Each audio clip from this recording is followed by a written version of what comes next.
mm,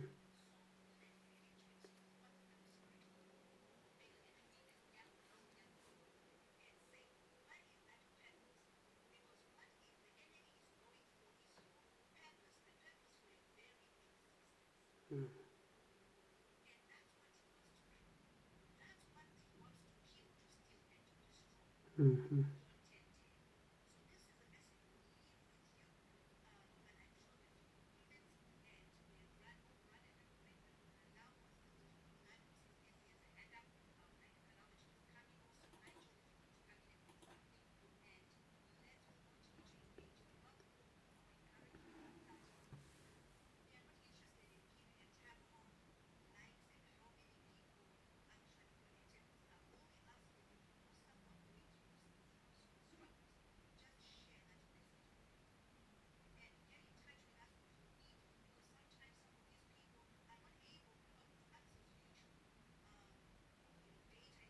mm, mm.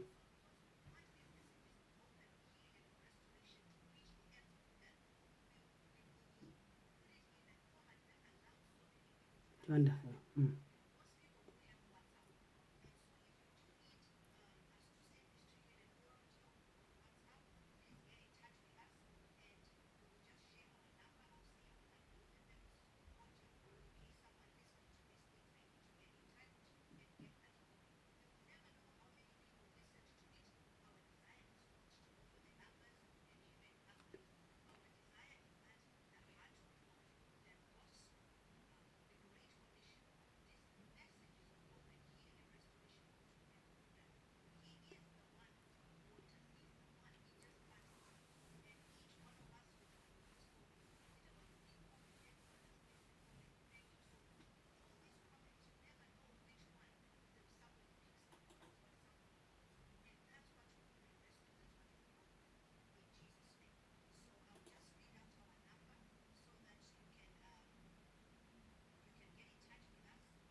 mm.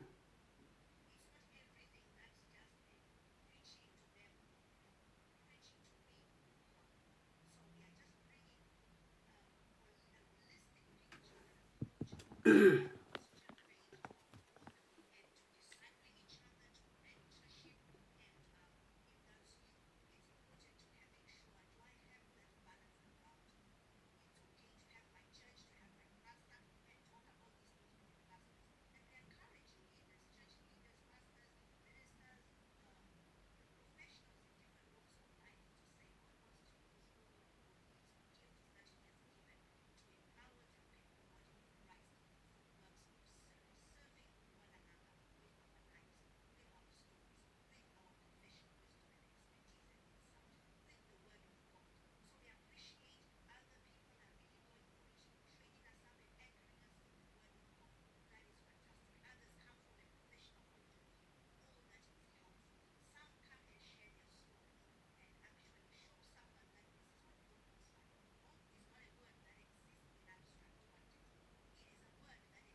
Mm.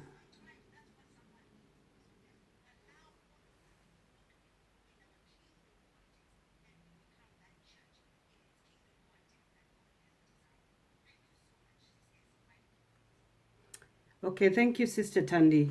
I just wanted to respond to the question Hilda did put on. Hilda Pachao says, as a Christian, we need to also ask if it is what the will of God for a couple to have or not to have children. And I know you had touched about that, but I just wanted to say that's one of the questions which I was asking myself. And if you go to page 35, you will see that I did write that I struggled with understanding what sort of God would keep giving children to people who had intentionally aborted their pregnancies. I did not understand why they deserve being more gifts if children were gifts from God. But God answered me with Exodus 33, verse 19. Then he said to me, I will be gracious to whom I will be gracious, and I will have compassion on whom I will have compassion. And I just wanted to add what Nigel did talk about Jesus not having children, Jesus not having had married, but has got many descendants. And also thought about, when we talk about amplifying our voices in terms of stories, when we take the Bible and look at the women who were barren, it doesn't mean those were the only people in that era who were barren. I'm sure a lot of other women or couples were barren in that era, but only stories make an impact. That's why when we talk about, Sarah got pregnant in, it's not even menopause, it's over menopause, if there's anything like that, because she was almost dead womb. But when we talk about the womb, I look at the womb, the reason why that was 10 tears of barren womb. I was actually looking at the creation. That's why I've got a movement which is called Bara Hope. And Bara is Rara in Shona, which means Bara in Shona, which means Bara in Chewa, which means birth in English. In in the Hebrew language, Bara means create or birth. So birth hope.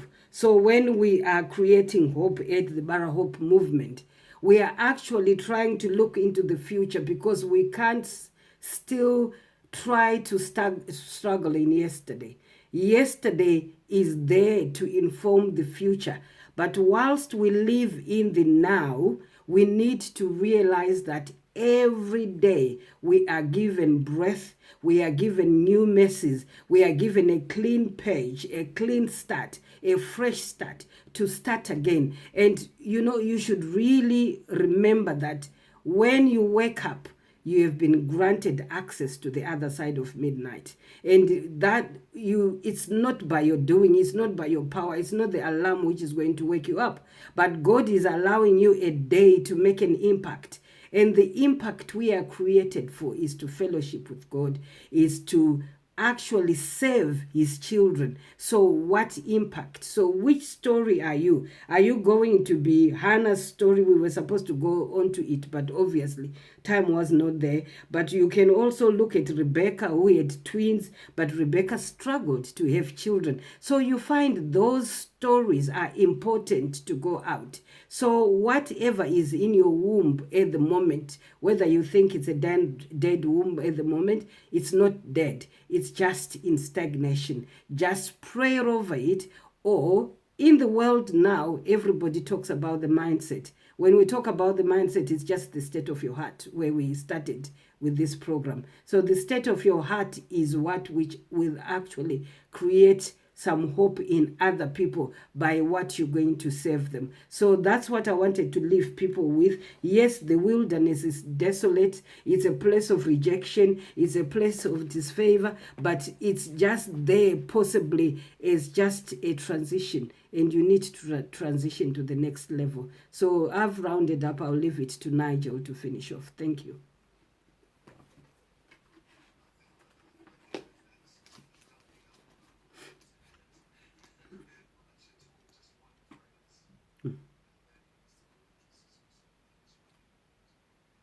Exactly. Ah, I like that.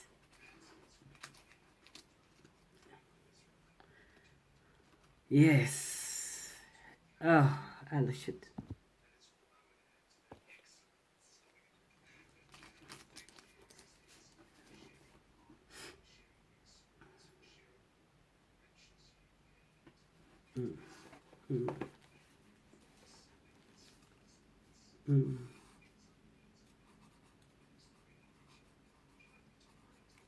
Yes.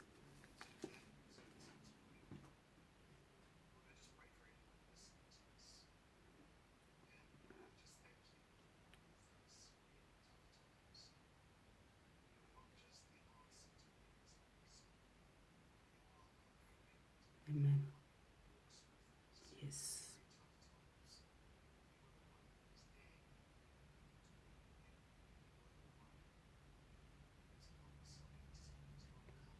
Mm,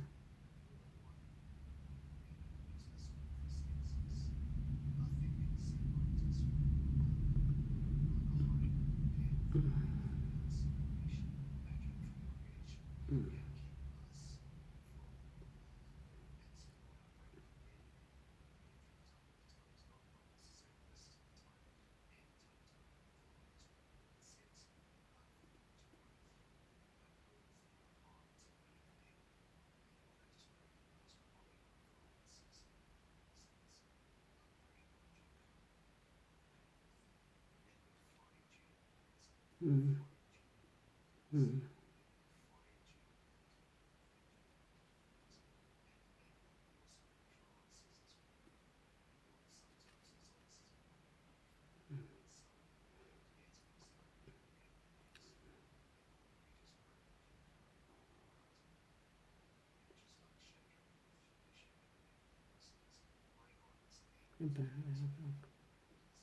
mm. Yes. Amen. Amen. Let us have a love. Mm, mm, mm. Yes. Mm. Amen. Amen. Amen.